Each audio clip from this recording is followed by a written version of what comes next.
നമ്മുടെ പുതിയൊരു വ്ളോഗിലേക്ക് എല്ലാവർക്കും സ്വാഗതം. അപ്പോൾ എല്ലാവരും സുഖമായിട്ട് ഇരിക്കുമല്ലേ? ഞങ്ങളിവിടെ സുഖമായിട്ട് ഇരിക്കുവാണ്. അപ്പോൾ ഒരുപാട് ലേറ്റായിട്ടാണ് ഈ ഒരു വീഡിയോ വരുന്നത്. ശരിക്കും ഞാൻ കുറച്ച് ബിസി ആയിപ്പോയി, അതുകൊണ്ടാണ്. അപ്പോൾ വിഷുവിൻ്റെ തലേ ദിവസത്തെ കാര്യങ്ങളാണ് ചെയ്യുന്നത്.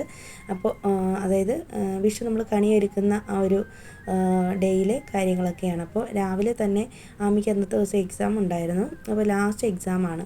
ആമിക്ക് സാറ്റർഡേ വരെ എക്സാം ഉണ്ടായിരുന്നേ. അപ്പോൾ രാവിലെ ആമി എക്സാമിനൊക്കെ പോയിട്ടുണ്ട്. പിന്നെ ഞാൻ AC ക്ലീൻ ചെയ്യാൻ വേണ്ടിയിട്ട് അതിൻ്റെ നെറ്റൊക്കെ എടുത്തൊന്ന് കഴുകി വെച്ചു. പിന്നെ അത് കഴിഞ്ഞിട്ട് ആമി വന്നതിന് ശേഷം ലഞ്ചും കാര്യങ്ങളൊക്കെ കഴിഞ്ഞതിന് ശേഷം മുളക് പൊടിപ്പിക്കാനുണ്ടായിരുന്നു. മുളകൊക്കെ ഒന്ന് പൊടിപ്പിച്ച് വെച്ചു. പിന്നെ നമ്മൾ ഈ ഒരു ഭാഗത്താണ് നമ്മുടെ ആ ഒരു വിഷുക്കണി ഒരുക്കാനായിട്ട് പോകുന്നത്. അപ്പോൾ അതിന് മുന്നേ തന്നെ കുറച്ച് പുതിയ ഡ്രസ്സസ് മേടിച്ചിട്ടുണ്ടായിരുന്നു. അതിൻ്റെ സൈഡൊക്കെ ഒന്ന് അടിച്ചെടുക്കണമായിരുന്നു, ടോപ്സൊക്കെ. അതൊക്കെ ഒന്ന് ഞാൻ സൈഡൊക്കെ ഒന്ന് ഒതുക്കുന്നുണ്ട്. അപ്പോൾ ശരിക്കും എനിക്ക് സമയം കിട്ടിയിട്ടുണ്ടായിരുന്നില്ല, അതുകൊണ്ടാണ് ഞാനിതൊക്കെ നേരത്തെ ചെയ്യാത്തത് കേട്ടോ. അപ്പോൾ അതൊക്കെ ഒന്ന് എടുത്ത് ഒന്ന് ഒതുക്കിയെന്ന് വെച്ചിട്ടുണ്ട്, അടിച്ച് ഒതുക്കിയെന്ന് വെച്ചിട്ടുണ്ട്. അപ്പോൾ ഈ ഒരു സാരിയാണ് ഞാൻ ഇത്തവണത്തെ വിഷുവിന് എടുക്കാനായിട്ട് പോകുന്നത്. അപ്പോൾ നമ്മുടെ പഴയ വ്ളോഗിൽ ഞാൻ പഴയ ചാനലിൽ കാണിച്ചിട്ടുണ്ടായിരുന്നതാണ്. കഴിഞ്ഞ വർഷത്തെ വിഷുവിന് മേടിച്ചിട്ടുള്ള സാരിയാണ് ഇത്. അപ്പോൾ ഇത് ഞാൻ ഓൺലൈനിൽ നിന്ന് മേടിച്ചിട്ടുള്ള സാരിയാണ്. ഞാൻ ഇതുവരേക്കും ഉടുത്തില്ല. അപ്പോൾ കഴിഞ്ഞ വർഷം എനിക്ക് ഉടുക്കാനായിട്ട് പറ്റിയില്ല, അതുകൊണ്ട് ഈ വർഷം എന്തായാലും ഉടുക്കാമെന്ന് വിചാരിച്ചിട്ട് അങ്ങനെ എടുത്തും വെച്ചേക്കുമായിരുന്നു. അപ്പോൾ അതിൻ്റെ സൈഡൊക്കെ ഒന്ന് അടിച്ചെടുത്തു. അപ്പോൾ ഇതിനുള്ള ബ്ലൗസൊക്കെ ഞാൻ തയ്പ്പിച്ച് മേടിക്കാനായിട്ട് കൊണ്ടുപോയി കൊടുത്തിട്ടുണ്ട്. അതും ഇന്ന് ഉച്ചയ്ക്ക് ശേഷം നമുക്ക് കിട്ടും. പിന്നെ അത് കഴിഞ്ഞിട്ട് വിളക്കൊക്കെ ഒന്ന് കഴുകി വയ്ക്കണമായിരുന്നു. അപ്പോൾ ഞാനിന്ന് പീതാംബരി പൗഡർ യൂസ് ചെയ്തിട്ടാണ് കഴുകിയിട്ടുള്ളത്.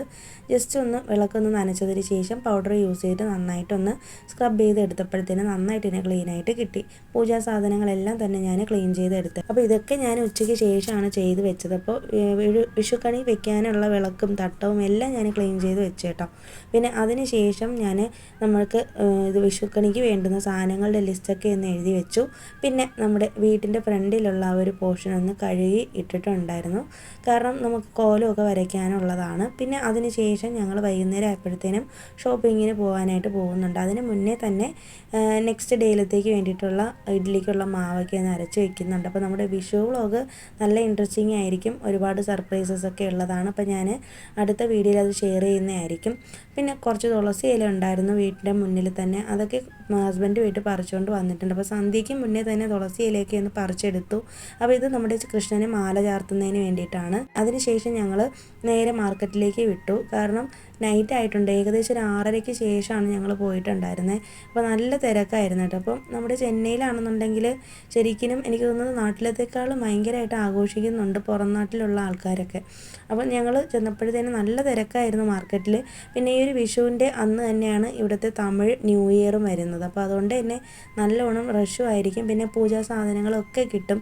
പിന്നെ കണിക്കൊന്നയൊക്കെ ഇവിടെ കിട്ടും, നമ്മുടെ ഇവിടുത്തെ അടുത്തുള്ള മാർക്കറ്റിലൊക്കെ കിട്ടുന്നതാണ്. അപ്പം ഞങ്ങൾ വാങ്ങിയിട്ടുണ്ടായിരുന്ന കടയിൽ കൊച്ചു കുട്ടികളാണ് വിറ്റുകൊണ്ടിരുന്നത്. അപ്പോൾ അവർക്ക് ഇതിൻ്റെ ശരിക്കും റേറ്റൊന്നും അറിയത്തില്ല. ഞങ്ങൾ 100 രൂപയ്ക്ക് കുറച്ച് പൂക്കൾ മേടിക്കുകയാണ് ചെയ്തത്. അത്യാവശ്യം നല്ല പൂക്കളാണ് കിട്ടിയത്. പിന്നെ അതിനുശേഷം വാഴയില മേടിക്കണമായിരുന്നു. അപ്പോൾ ഞങ്ങൾ വന്നിട്ട് വാഴയിലേക്ക് മേടിച്ചിട്ടുണ്ട്. നല്ലോണം തിരക്കായതുകൊണ്ട് തന്നെ എനിക്ക് അധികം അങ്ങനെ വീഡിയോസൊന്നും എടുക്കാൻ പറ്റിയിട്ടുണ്ടായിരുന്നില്ല കേട്ടോ. പിന്നെ എന്നാലും പറ്റുന്ന രീതിയിലൊക്കെ മാക്സിമം ഞാനിങ്ങനെ വീഡിയോസൊക്കെ എടുത്തു.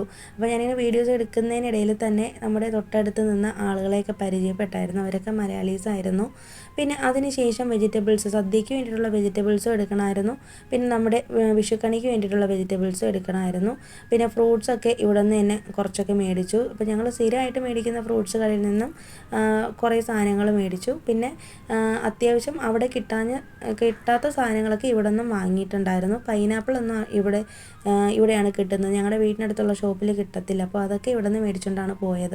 അപ്പോൾ കഴിഞ്ഞ വർഷത്തെ വിഷുക്കണിയിൽ ഞാൻ ഒരുപാട് സാധനങ്ങൾ വെച്ചിട്ടുണ്ടായിരുന്നു. അപ്പോൾ ഇത്തവണ അത്യാവശ്യം ഇമ്പോർട്ടൻ്റ് ആയിട്ടുള്ള സാധനങ്ങൾ മാത്രമാണ് കണിയൊരുക്കാനായിട്ട് എടുത്തിട്ടുള്ളത്.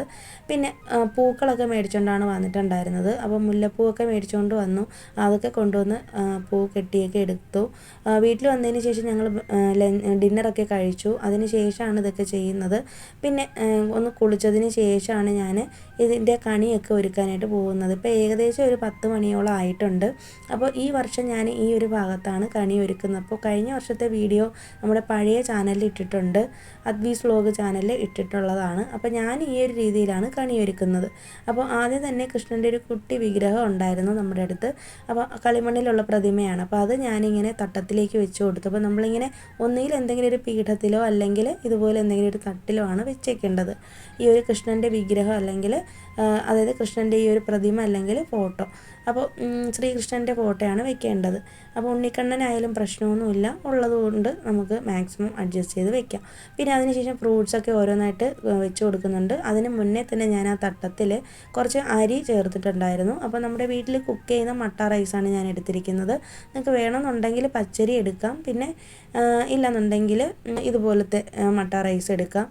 അപ്പോൾ നമ്മുടെ ഇഷ്ടമാണ് എന്തോരം വെജിറ്റബിൾസ് വെക്കണമെന്നുള്ളത്. ഞാനിപ്പോൾ ആദ്യമായിട്ട് തന്നെ കണിവെള്ളരി വെച്ച് കൊടുത്തു, പിന്നെ പഴം വെച്ചിട്ടുണ്ടായിരുന്നു, മാമ്പഴം വെച്ചിട്ടുണ്ടായിരുന്നു, അതുപോലെ തന്നെ പൈനാപ്പിളും മാതളവുമാണ് വെച്ചിട്ടുണ്ടായിരുന്നത്. പിന്നെ ഞങ്ങളുടെ സൈഡിലോട്ടൊക്കെ ഇതുപോലെ തേങ്ങ രണ്ടായിട്ട് പൊട്ടിച്ചിട്ട് അതിൻ്റെ ഉള്ളിലേക്ക് കോയിൻസാണ് ഇട്ട് കൊടുക്കുന്നത്. ചിലയിടത്ത് കിഴിയൊക്കെ കെട്ടിയിട്ടായിരിക്കും ഇടുന്നത്, എള്ള് കൊണ്ടുള്ള കിഴിയൊക്കെ ഇങ്ങനെ ഇട്ട് കൊടുക്കാറുണ്ട്. ചിലർ ഒന്നും തന്നെ വെക്കത്തില്ല, ചിലർ തേങ്ങ പൊട്ടിക്കാതെ ആയിരിക്കും വെക്കുന്നത്. അപ്പം ഞാൻ ഈ ഒരു രീതിയിലാണ് വെക്കുന്നത്. പിന്നെ അലക്കിയ വസ്ത്രം അല്ലെങ്കിൽ കോടിമുണ്ട് വെക്കണം. ഞാനിപ്പോൾ അലക്കിയ വസ്ത്രമാണ് വെച്ചിരിക്കുന്നത്. പിന്നെ ഗോൾഡിലുള്ളൊരു ചെറിയൊരു നെക്ലസ് വെച്ചിട്ടുണ്ട്. അപ്പം ഗോൾഡിലുള്ള എന്തെങ്കിലും ഒരു സാധനം വെക്കുന്നത് നല്ലതാണെന്ന് പറയുന്നുണ്ട്. അതുപോലെ തന്നെ കുറച്ച് കോയിൻസും പൈസയൊക്കെ വെച്ചിട്ടുണ്ട്. പിന്നെ വെറ്റില പാക്കൊക്കെ വെച്ചിട്ടുണ്ടായിരുന്നു. അപ്പോൾ നമ്മുടെ ശ്രീകൃഷ്ണൻ്റെ വിഗ്രഹം നടുക്ക് വരത്തക്ക രീതിയിലും അതുപോലെ തന്നെ സൈഡിലത്തെ ആ ഒരു പോർഷനിലായിട്ട് നമ്മൾ കണിക്ക് വേണ്ടിയിട്ടുള്ള ഫ്രൂട്ട്സും വെജിറ്റബിൾസൊക്കെ വെക്കുകയാണ് ചെയ്തത്. പിന്നെ അതിൻ്റെ തൊട്ടടുത്തായിട്ടാണ് നമ്മൾ വിളക്ക് കത്തിക്കാൻ വേണ്ടിയിട്ട് വെക്കുന്നത്. അപ്പോൾ ഞാൻ മെയിനായിട്ട് ഇതിൽ കുങ്കുമം, മഞ്ഞൾ, പിന്നെ എൻ്റെ അടുത്ത് ഇപ്പോൾ കൺമഷി ഇല്ലായിരുന്നു, അതുണ്ടെങ്കിൽ അതൊക്കെ വെക്കാം, ഇതൊക്കെ വെച്ച് കൊടുത്തിട്ടുണ്ടായിരുന്നു. പിന്നെ ആ ഒരു ടേബിൾ നന്നായിട്ട് ഡെക്കറേറ്റ് ചെയ്തിരിക്കാനായിട്ട് മാക്സിമം ജമന്തി പൂക്കളും കണിക്കൊന്നയൊക്കെ ഇട്ട് കൊടുത്തിട്ടുണ്ടായിരുന്നു. അപ്പോൾ ഞാൻ എല്ലാ വർഷവും ചെയ്യുന്നത് തലേ ദിവസം തന്നെ ഇതുപോലെ കണി ഒരുക്കുന്നതിനോടൊപ്പം തന്നെ വിളക്കിൽ 5 തിരിയിട്ട് എണ്ണയൊക്കെ ഒന്ന് ഒഴിച്ച് വെച്ചേക്കും. പിറ്റേ ദിവസം രാവിലെയാണ് ഞാൻ എഴുന്നേറ്റ് വിളക്ക് കൊളുത്തുന്നത്. ചിലരാണെന്നുണ്ടെങ്കിൽ നൈറ്റ് തന്നെ വിളക്കൊക്കെ കൊളുത്തി വെച്ചേക്കും, രാവിലെ എഴുന്നേറ്റ് കണി കാണും. അപ്പോൾ ഞാൻ ഇങ്ങനെ ഒരുക്കിയൊക്കെ വെച്ചതിന് ശേഷം ഓരോ വർഷത്തെയും സമയം അനുസരിച്ച് നമുക്ക് എഴുന്നേറ്റിട്ട് ഇതുപോലെ വിളക്കൊന്ന് കൊളുത്തിയിട്ട് എല്ലാവരെയും കണി കാണിക്കാം. പിന്നെ മെയിനായിട്ട് നമ്മുടെ വാതിലിൻ്റെ ഫ്രണ്ടിൽ ഇതുപോലെ കുരുത്തോല തോരണങ്ങളിങ്ങനെ കെട്ടിയിടാറുണ്ട്, അതൊക്കെ ചെയ്തു. പിന്നെ ഞാൻ കെട്ടിക്കൊണ്ടിരുന്ന ആ പൂക്കളൊക്കെ പുറത്താണ് വെച്ചേക്കുന്നത്. മഞ്ഞൊക്കെ അടിക്കുമ്പോഴത്തേന് നന്നായിട്ട് തന്നെ വിരിഞ്ഞ് കിട്ടുമല്ലോ, മുട്ട് പോലെയാണ് വാങ്ങിയിട്ടുണ്ടായിരുന്നത്. പിന്നെ നമ്മുടെ മെയിൻ വാതിലുകളും അതുപോലെ തന്നെ വീട്ടിനുള്ളിലെ എല്ലാ വാതിലുകളും നന്നായിട്ടൊന്ന് തുടച്ചെടുക്കുന്നുണ്ട്. നല്ല പനിനീര് യൂസ് ചെയ്തിട്ടാണ് തുടയ്ക്കേണ്ടത്. അതിനുശേഷം രാവിലെ ആകുമ്പോഴത്തേനും ചന്ദനവും കുങ്കുമവും ഒക്കെ തൊട്ട് കൊടുക്കും വാതിലുകളിൽ. പിന്നെ ഞാൻ ആ ഫ്രണ്ടിലുണ്ടായിരുന്ന ഫ്ലോർ മാറ്റ് മാറ്റിയിട്ടുണ്ട്, പുതിയ ഫ്ലോർ മാറ്റ് ഇട്ടിട്ടുണ്ട്. പിന്നെ അതിന് ശേഷം കോലം വരയ്ക്കാൻ വേണ്ടിയിട്ട് വെള്ളമൊക്കെ ഒഴിച്ച് ഒന്ന് റെഡിയാക്കി എടുത്തു. അപ്പോൾ വെള്ളം ഒന്ന് ഉണങ്ങി വരുമ്പോഴത്തേനും കോലം വരയ്ക്കാമല്ലോ എന്ന് ഓർത്തിട്ടാണ്. അപ്പോൾ എനിക്ക് അറിയാവുന്നുള്ളൊരു ഡിസൈനൊന്ന് തട്ടിക്കൂട്ടാണ് ചെയ്തത്. അപ്പോൾ നമ്മുടെ തമിഴ്നാട്ടിൽ എന്ത് സംഭവം ഇതുപോലെ നല്ല വിശേഷ ദിവസങ്ങൾ വന്നാലും ഇതുപോലെ കോലമൊക്കെ വരയ്ക്കും. ഇങ്ങനെയല്ല കോലം വരയ്ക്കുന്നത്, നല്ല രീതിയിലാണ് വരയ്ക്കേണ്ടത്. അപ്പോൾ എനിക്ക് അറിയാവുന്നുള്ള ഒരു ഡിസൈൻ ഇങ്ങനെ ചുമ്മാ ജസ്റ്റ് ഒന്ന് വരച്ചെന്നേ ഉള്ളൂ.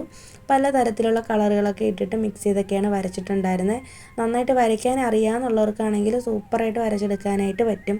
പിന്നെ അതിന് ശേഷം മെയിനായിട്ട് ചെയ്യുന്ന കാര്യം എന്ന് പറയുന്നത് പിറ്റേ ദിവസം രാവിലെ നമ്മൾ ക്ഷേത്രത്തിൽ പോകുന്നുണ്ട്. ഇതുപോലെ ഓണം, വിഷു ഒക്കെ വരുമ്പോഴത്തേന് ഇതുപോലെ തലേ ദിവസമേ തന്നെ ഞാനിങ്ങനെ സാരിയുടെ പ്ലീറ്റ്സൊക്കെ എടുത്ത് വെച്ചേക്കും. അപ്പോൾ ഞാൻ സാരിയുടെ സൈഡൊക്കെ നേരത്തെ അടിച്ച് വെച്ചിട്ടുണ്ടായിരുന്നല്ലോ, ഉളുമ്പൊക്കെ അടിച്ചതാണ്. അപ്പോൾ ഇതിൻ്റെ പ്ലീറ്റ്സൊക്കെ ഒന്ന് എടുത്ത് പിൻ ചെയ്ത് വെച്ചിട്ടുണ്ട്. അപ്പോൾ രാവിലെ ആകുമ്പോഴത്തേനും പെട്ടെന്ന് എടുത്ത് കൊടുത്തിട്ട് പോകാനാണ്. അധികം സാരി എടുക്കുന്ന ആളല്ല ഞാൻ, അതുകൊണ്ട് തന്നെ ഇച്ചിരി എനിക്കൊരു ബുദ്ധിമുട്ടുണ്ട് സാരി എടുക്കാനായിട്ട്. അതുകൊണ്ട് തന്നെ തലേ ദിവസം പ്ലീറ്റ്സൊക്കെ എടുത്ത് ഇങ്ങനെ വെച്ചേക്കും. പിന്നെ ഞാൻ ഈ ഒരു സാരിയുടെ കൂടെ പെയർ ചെയ്യാനായിട്ട് പോകുന്നത് കൺഫ്യൂഷനിലിരിക്കുവാണ്. 2 ഇയറിങ്സ് എൻ്റെ അടുത്തുണ്ട്. അപ്പോൾ ബ്ലാക്കാണ് സാരിയുടെ കളറ്, ബ്ലാക്ക് കളറുള്ള ബ്ലൗസാണ് ഞാൻ ഇടാനായിട്ട് പോകുന്നത്. അപ്പോൾ അത് ഇടണോ ഈ ഒരു ബ്ലൗസ് ഇടണോ എന്നുള്ളൊരു കൺഫ്യൂഷനിലായിരുന്നു. പക്ഷേ ഞാൻ ബ്ലാക്ക് ഇട്ടില്ല, കാരണം എല്ലാം കൂടി ബ്ലാക്ക് ആവണ്ടെന്ന് വിചാരിച്ചിട്ടാണ്. പിന്നെ ഈ ഒരു ബ്ലൗസ് പീസ് ഞാൻ സെപ്പറേറ്റ് ആയിട്ട് ഒരു 200 റുപ്പീസ് കൊടുത്ത് മേടിച്ചിട്ട് അല്ലാതെ തയ്പ്പിച്ചെടുക്കുകയാണ് ചെയ്തത്. അപ്പോൾ തയ്യൽ കൂലിയും കൂടെ ആയപ്പോഴത്തേനും 250ഓളം ആയി. അപ്പോൾ മൊത്തം 400-450ഓളം ആയിട്ടുണ്ട് ഈ ഒരു ബ്ലൗസ് സ്റ്റിച്ച് ചെയ്തെടുക്കാനായിട്ട്. പക്ഷെ നല്ല പെർഫെക്റ്റ് ആയിട്ട് തന്നെ അവർ തയ്ച്ച് തന്നിട്ടുണ്ടായിരുന്നു കേട്ടോ, നന്നായിട്ട് തയ്ച്ച് തന്നു. മാത്രമല്ല എനിക്ക് ഇത്രയും പെർഫെക്റ്റ് ആയിട്ട് വേറെ എന്താ ബ്ലൗസൊന്നും തയ്ച്ച് കിട്ടിയിട്ടില്ല ഇവിടെ നിന്ന്. അങ്ങനെ പിറ്റേ ദിവസത്തേക്കുള്ള വിഷുവിന് വേണ്ടിയിട്ട് എല്ലാ സംഭവങ്ങളും ഞാനിങ്ങനെ സെറ്റ് ചെയ്ത് റെഡിയാക്കി വെച്ചിട്ടുണ്ട്. അപ്പോൾ നമ്മുടെ വിഷു വിശേഷങ്ങളായിട്ട് അടുത്ത വീഡിയോയിൽ വീണ്ടും കാണാം. അപ്പോൾ അതുവരേക്കും എല്ലാവർക്കും bye. Thank you for watching.